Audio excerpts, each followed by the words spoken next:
Non è soltanto videosorveglianza per registrare un evento, ma una videosorveglianza intelligente che tiene sotto controllo tutta la città e che, oltre a mandarmi le immagini di quell'evento particolare che può accadere, mi dà tutta una serie di informazioni, di dati della città. Città non solo più sicure, ma anche meglio governate, per esempio nei loro flussi di traffico, grazie a sistemi di videosorveglianza ad altissima tecnologia, in grado di rilevare e segnalare in tempo reale tutto ciò che accade in strade e piazze. Un futuro molto vicino per i nostri comuni, grazie ad un finanziamento statale al quale si può accedere presentando entro il 30 giugno alla prefettura di competenza un patto per la sicurezza aggiornato ed un progetto strategico. Confservizi interviene nel creare il tavolo tecnico di coordinamento, perché il Ministero degli Interni ha messo a disposizione questi 15 milioni di euro per l'anno 2018, altri 15 milioni ci saranno a disposizione per l'anno 2019, ma soltanto sui progetti che integrano le forze di polizia.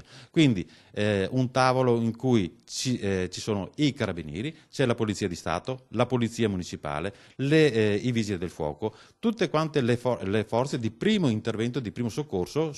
che operano su quella città. Le telecamere possono fare di tutto, dal rilevare la circolazione di un'auto senza assicurazioni al segnalare la presenza di qualcuno che abbandona la spazzatura dove non dovrebbe. Una tecnologia che non ha limiti e che è possibile avere ritoccando le telecamere già in funzione nelle nostre città. Noi ci mettiamo a fianco delle amministrazioni comunali perché siamo l'associazione che rappresenta le aziende pubbliche del territorio veneto e quindi è il nostro compito metterci a fianco delle amministrazioni comunali per far sì che questi progetti vadano in porto e finalmente che a livello regionale si riesca anche a ragionare con una testa e con un progetto unitario.